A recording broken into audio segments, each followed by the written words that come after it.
tripling our yarn. It's very easy. I'm going to show you how to do it at first and then how to continue working with it as you go. So first you're going to take the free edge of the yarn and place it to the right. Then take the rest and place it underneath so you'll have a C shape.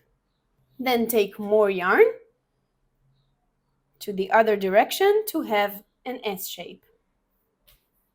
And the S have to be very, very long. You're going to take your fingers and pinch all of those 3 lines together like this. And this is your start of the yarn. So make a magic ring like you usually do.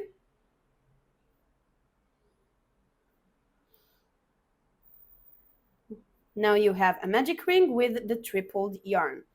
Now you're supposed to have something like this in your hand, but as you go, the yarn will stop being tripled at some point. So what do? We take our pinching fingers as before and pinch from the inside of this loop.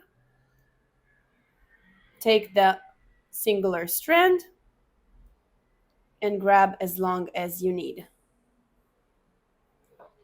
And your yarn is tripled again. When you're running out of yarn, you can simply grab the singular strand, not the loop, and attach the new yarn like you would do with any singular strand. I use the magic knot, I think it's called.